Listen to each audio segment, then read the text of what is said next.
This is a response to P.P. Simmons' video Luciferase and the Vaccine of the Beast is the End Time Now.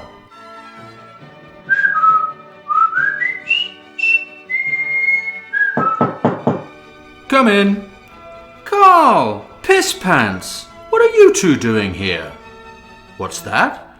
Miss Smeggington sent you to see me because she caught you smelling each other's farts at the back of the short bus again?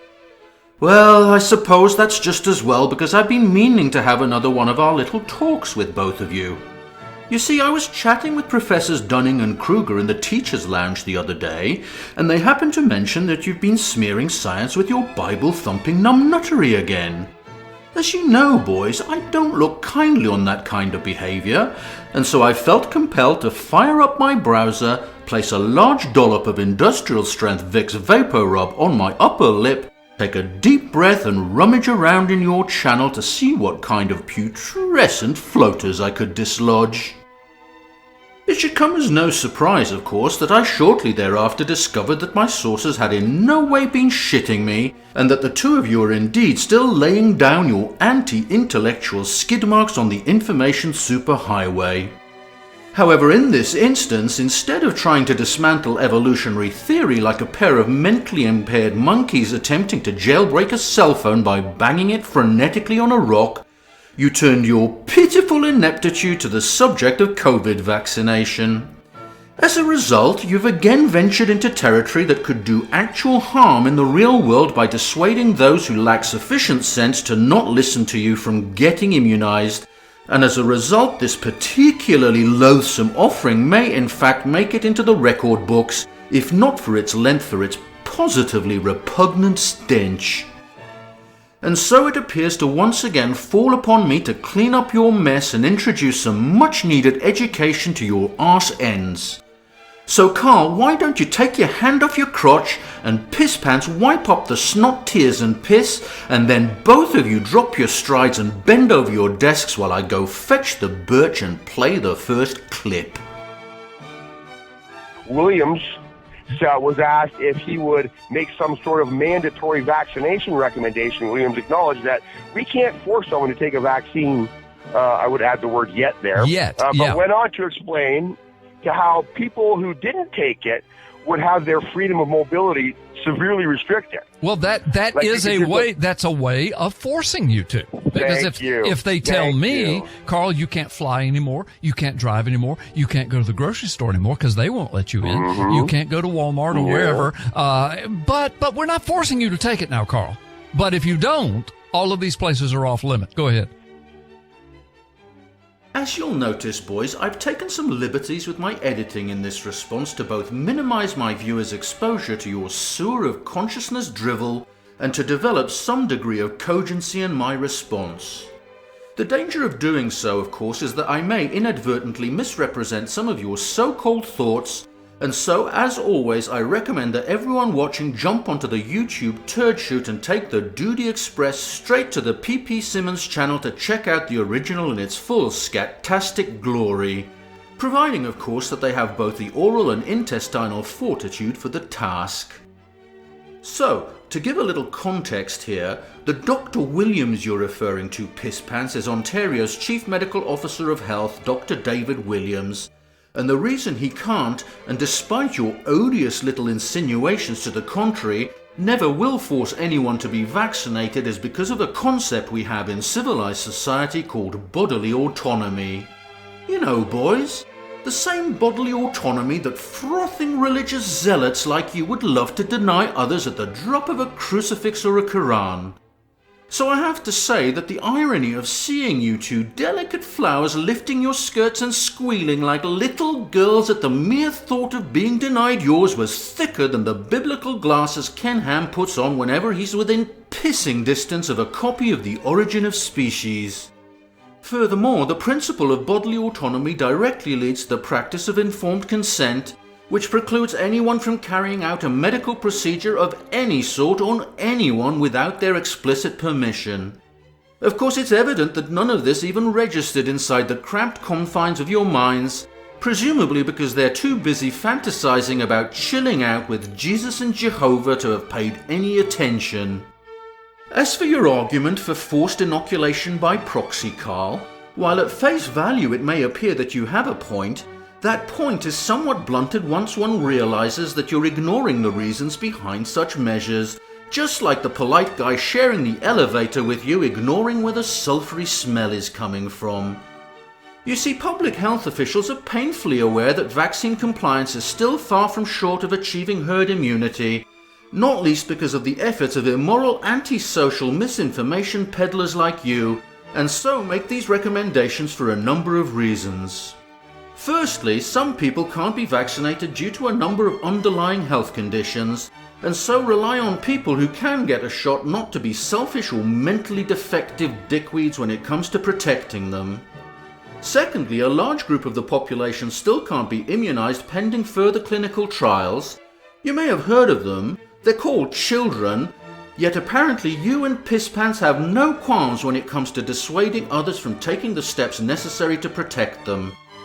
I'm sure baby Jesus would be so proud of both of you for that one. And finally, the major problem with having cadres of assorted unvaccinated dumb fucks running around our communities is that they act as biological incubators for the generation and selection of more infective and virulent strains of the virus. And while it's tempting to say fuck it and let natural selection run its course, the problem is that individuals who've had the sense to get vaccinated are less protected against some of these new strains, all because simpletons like you are too stupid and or selfish to think past your own corpulent egos. Now, with respect to this last point, I realize of course that neither of you would recognize evolution if it walked up behind you, stuck its hands down your pants and pulled up your skivvies over your heads to give you both atomic wedgies for the ages. But this nevertheless doesn't escape the fact that such strains are still continuously emerging and pose the biggest threat to finally ending this epidemic. And so, boys, these measures that so got your panties in a bunch serve one major purpose, which is to keep the likes of you away from normal people who may still be vulnerable to infection. It's merely a happy coincidence that they may also serve to give you numbnuts some encouragement to rethink your stance, put on your big boy's pants for a change and take an owie, if not for the sake of yourselves, then your fellow human beings. This is basically a sort of a biblical, you won't be able to buy or sell. So here we go, boys. Mark of the beast, is it? Rapture getting imminent again, eh? I wonder if either of you have paused for even an attosecond to ponder upon why every shade of Christian zealot imaginable has been predicting the inexorable arrival of the end times for the past 2,000 years, and yet reality has been blissfully ignoring them as though they were nothing more than demented loons standing on soapboxes at street corners babbling infantile inanities as if they were profound insights. The funny thing here, however, is not your indubitable hubris at thinking that you might be the first lottery winners in this seemingly infinite line of abject failures, nor is it your lack of humility in the face of this abysmally piss-poor record. No, the funny thing is what we're about to learn about your profound insight as to the nature of this new potential candidate for the devil's ink stamp. So we start with this stuff, this enzyme. It's called luciferase. Lucifer, A-S-E. Lucifer, A-S-E. I'm thinking, that's gotta be... That can't be right. But Lucifer is Latin. Lucifer is Latin for like a torch or the shining one, or that's what Lucifer means in Latin. See? Yeah. See? Mm-hmm. See, you are smarter than me, because I didn't even know that. As an aside, I suppose it escaped your notice, Pisspants, that even a rabid lobotomized chipmunk in the advanced stages of Alzheimer's would be smarter than you. In fact, it wouldn't surprise me that if someone were to shake you vigorously by the shoulders, the desiccated husk of atrophied neurons you call a brain would rattle around inside your cavernous cranium and make more noise than a ball bearing inside a can of paint. With that said, it shouldn't take a genius to work out where you're going with the whole Lucifer thing. In fact, I think even a more than averagely dim-witted creationist could work it out. However, since your obsessive fixation with the word is in fact nowhere near the stupidest thing in your video, we'll come back to that later. Meanwhile, let's instead focus on luciferase itself and present a little background that will become useful later when I unequivocally demonstrate that your grasp of basic biochemistry is about as tenuous as your grasp on reality. So, luciferases constitute a class of enzymes that are responsible for the phenomenon of bioluminescence and exist across a broad array of phyla from fungi to vertebrates. Arguably the most used and studied is the insect luciferase, most exemplified by the eastern firefly, Photinus pyralis. Being an enzyme, and not a religious apologist, it can't produce anything from nothing but hot air, and so requires a substrate to act upon. In the case of firefly luciferase, this molecule is called D-luciferin, though other luciferases may use other substrates, such as the one from the sea pansy Ranilla reniformis, which utilizes a molecule named coelaterazine. In all cases, the oxidation of these substrates is what leads to the generation of light. Firefly luciferase first activates luciferin by adenylation with the concomitant hydrolysis of one molecule of ATP. This adenylated luciferin then spontaneously reacts with oxygen to form a structure containing an unstable dioxytanone ring, which rapidly decomposes with the eventual production of carbon dioxide to form oxyluciferin in an excited state. This can tautomerize between the enol and keto forms, but in either case, as the molecule reverts to the ground state, a photon of visible light is emitted. This property of luciferases has long been used as a research tool because transfection of cells with the luciferase gene under the control of a promoter of interest can be used to study the activators of such promoters by monitoring the emission of light. Alternatively, the in vivo migration of cancer cells, viruses, and other infective pathogens can also be monitored when such pathogens are engineered to express luciferase and then luciferin injected into test subjects. In yet another system, luciferases are split into separate inactive domains that are linked to different proteins of interest. The interaction of those proteins, perhaps following binding to a drug candidate, can then be probed both in vitro and in vivo using the generation of light by the reconstituted luciferase as a proxy. As you can see, boys, scientists have come up with a myriad of ingenious uses for this fascinating enzyme, and yet I can say that none have yet conceived of an application as creatively out of the box as the one Pisspants is about to crank out. So with that said, let's go ahead and see what inspired you to this impressive yet improbable new acme of unmitigated twat flappery. This was actually a video on TikTok that I saw. This person saying, "Yeah, this is what's in the vaccine, and listen to this." And I'm like, that can't be true.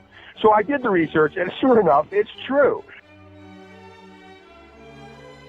Well, it's nice to see you're still sticking to your policy of using only the most reliable expert sources for your information, Pisspants, because I'd hate to think that you might do the few functional synapses you have left in injury by exposing them to some actual facts. I have to say, though, that a little of your evident confusion rubbed onto me when I heard this, because earlier in the video you also said this. Pointer.org, and Newsmax just said, here's what's in it. Do the research. So Pointer.org, they did the work of the research for us. So which was it, Pisspants? Did Pointer.org do your work for you? Or did you ineptly fumble around the internet yourself before coming to your vainglorious conclusion? Or did you not bother with research at all because you'd already decided that you liked the sound of this particular foul nugget from the crap de la crap of the interweb intelligentsia, and instead spent the evening pushing farts through your armchair seat cushion while trying to break the world Cheeto chugging record? Of course, these are rhetorical questions because I know for a fact that Pointer did indeed do your research for you. Unfortunately, though, the conclusion they came to was false. This discovery, of course, leads to two obvious questions. What the fuck is wrong with you, and how did you miss that, Pisspants? Was it the peculiar form of dyslexia you suffer from that only manifests when you read anything that may convey even a vague inkling of reality? Or was it because you're either a clueless bumblefuck or a lying sack of William Lane Craig?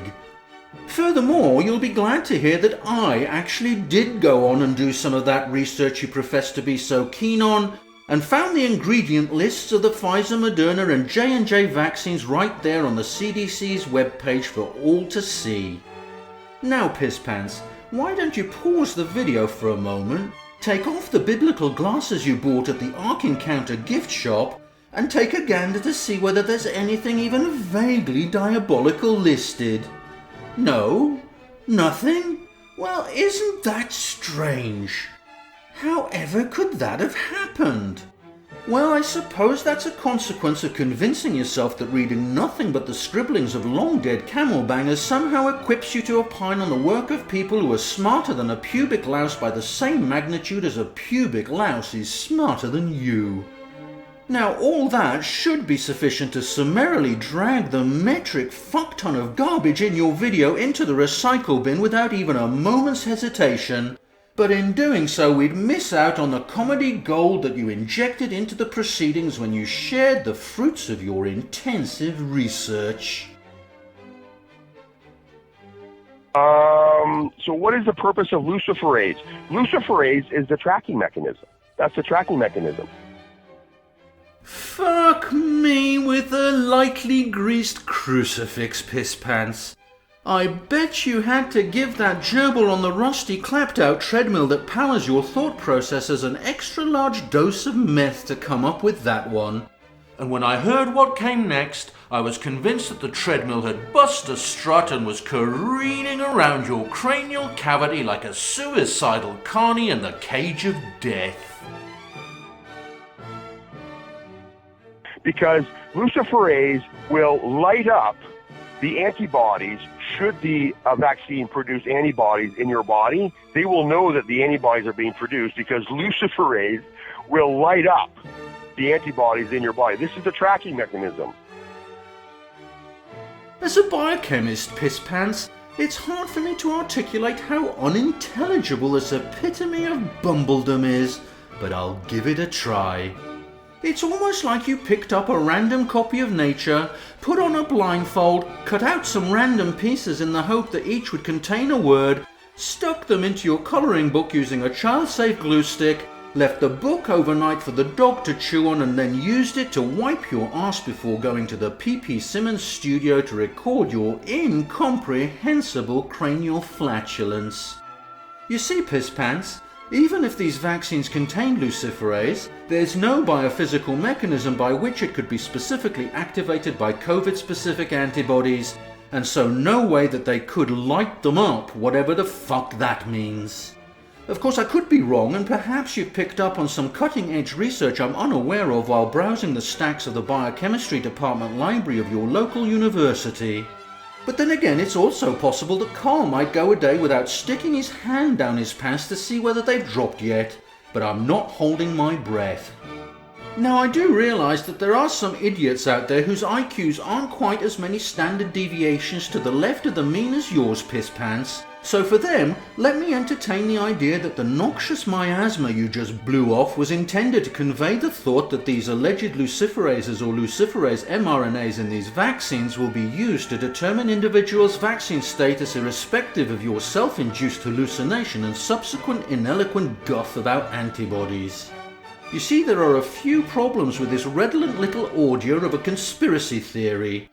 Firstly, the half-lives of soluble proteins in the body are relatively short, in the range of hours to days. These are comparable to those of COVID vaccine mRNAs, which have been modified to increase their stability over natural mRNAs whose half-lives are measured in minutes. All this means that any kind of mark left by these vaccines will disappear within a few days to a week post-administration, so even a dumb fuck like you, Pisspants, should be able to realise that they wouldn't be especially effective long-term. Secondly, as I described earlier, luciferase needs its substrate luciferin to produce light, and luciferin is not produced by non-bioluminescent organisms, much less by people. As a result, anyone wanting to test someone for the presence of luciferase would have to inject them with luciferin, which is a procedure that is A, not exactly unobtrusive, and B, entails some of those nitpicking bodily autonomy issues that you like to apply so selectively but normal people don't. Thirdly, in vivo luciferase activity produces very low signals at the skin surface and so requires highly sensitive instrumentation containing supercooled CCD sensors, and thus can't be conducted by just waving an iPhone at somebody's arm. If you don't believe me, boys, why don't you try the following experiment? When you're fondling each other's knackers under the sheets in the dorm tonight, why doesn't one of you jam that flashlight up the other's jacksie and see whether his ball bags light up like a Christmas tree? I think you'll find that they won't. Finally, and bear with me here, boys, because I know it's not your strong point, if you think about it for a while, doesn't it just seem that it would be a lot easier for those shady deep state Illuminati types to do something a little simpler? I mean, if they're going to go to the effort of injecting you with luciferin each time they want to give you a probing, why not just give you a fucking tattoo? And if they're too squeamish about the ethics of that, what's wrong with an ID card? You know, like the ones you were whining about at the start of your own fucking video. So with all that said, I think it should be pretty clear that the whole luciferase thing is nothing more than yet another pile of steaming intershite dreamt up either by people who have the capacity to click randomly around the web but not to understand a word of what they read there, or by cynical degenerate filth trying to manipulate gullible idiots like you for their own personal gain. Okay, so that's it for luciferase, so as promised, let's get on to the other theme of your videographic catastrophe, which was the issue you had with the enzyme's name. And sure enough, the guy who named this enzyme, who discovered it and named it, he named it after Lucifer. Yeah. Because Lucifer is Latin for a light bringer. Once again, Pisspants, you demonstrate that you're indeed a quite spectacular moron who can produce the most face-palming inanities at the drop of an evangelist's private jet. Why do I say that? Well, apparently it never occurred to you that perhaps both Lucifer and luciferase were named after the Latin phrase for lightbringer, but I suppose to you divergent thinking is something that only happens to other people, isn't it? You see, despite a number of hours of searching, I'm afraid that I found not a single reference to the enzyme being named after the gentleman with the crimson complexion, pointy tail and the impressive caprine headgear, while I located a number of sources such as this one that indicate that Raphael Dubois, who discovered both luciferin and luciferase in the late 19th century, did indeed name them after Latin words and phrases related to light and illumination. I for one don't find this particularly surprising, since in my experience scientists, with a few notable exceptions, don't tend to be religious loons. After all, if they were, you two would still be walking around with bones through your noses and tattooing each other's ball bags with mystical sigils to keep away the bad juju. And I just look at that and I think, why? Why would I put anything with the word name Lucifer in my body? Why would I do that? Particularly associated so that they can track you. I mean, again, we're reading right out of Revelation 13. Well, I can immediately see the problem here, Pisspants, and that's that you try to think. You realize, don't you, that words are entirely human constructs used to convey thoughts between brains? You understand that the sounds used to describe some aspect of physical reality don't somehow magically imbue their referent with its physical qualities, right? But wait, maybe you don't realize that, because after all, you two are the dipshits who actually believe in magic, aren't you? Okay, so let me try and explain it this way. Let's say that for some reason Dubois had decided to name luciferase rainbow donkey farts, and let's also assume that it was actually a COVID vaccine ingredient. Would that mean, Pisspants, that in this video you'd be railing against the government for their plan to track vaccine compliance using flatulent sniffing bloodhounds? And that you'd also be reticent of getting a shot yourself in case the donkey farts degassed in your bloodstream and gave you the bends? I think not, because at the end of the day, what we call a thing has no effect whatsoever on what that thing is or what it does, and the fact that you seem to think otherwise does nothing more than to further demonstrate how shallow the end of the gene pool you're wading in really is. And as for you, Carl, your comment on tracking brings me to my final point. It had not escaped me that in a number of places both you and Pisspants dialed back a little on the lunometer and were a little more circumspect than has been your wont in the past. Well, brother, I think I've just talked myself into believing that the vaccine is the mark. After what you've just told us, and now quoting the scripture, I'm kidding, folks. I haven't made that declaration yet, but my goodness. And I'm not claiming that is the mark, and I don't think you are either. I'm not either. But, no. And this could be it, but I kind of doubt it, but it could be. I'm not saying it is. I'm definitely not saying it is. So I'm willing to be proved wrong on this, boys, and call me a cynical old bird if you like, but I contend that these remonstrations positively reek of... Hey, out of me, that's not, say no more. I'm not sure why you tried for the first time in my experience to be a little reasonable here, but my best guess is that the recent trend by social media giants to take some responsibility for removing disinformation from their platforms has led you to at least make some token pretense at being fair and balanced. Of course, your own ineptitude ends up shooting you not only in the feet but the knees and testicles too, when in a number of places in your digital shitstream you trip over your own clodhoppers by making comments such as, those who refuse to take the those who refuse to take the COVID vaccine. So while you may think you're being fiendishly clever in fooling YouTube along with the poor sheep who for some reason take you seriously, as far as I'm concerned you can both take your acts of faux prudence and stick them roughly up each other's tailpipes, assuming that your heads aren't taking up all the space. Perhaps one day you'll develop a sense of decency and stop behaving like vile dissembling charlatans. But until that happens, then rest assured that I'll be paying occasional visits to your channel, and when the fancy or inspiration takes me, I'll be putting you straight again as roughly and demeaningly as I possibly can. Well, I suppose that's it, boys. There were quite a number of other points I could have made, but I'm a little out of practice and my arm's getting sore, so we'll leave it there. You can get panted up now, and if I were you I'd run along and see Nurse Manley in case she has some ointment you can rub into each other's arses to help the swelling go down.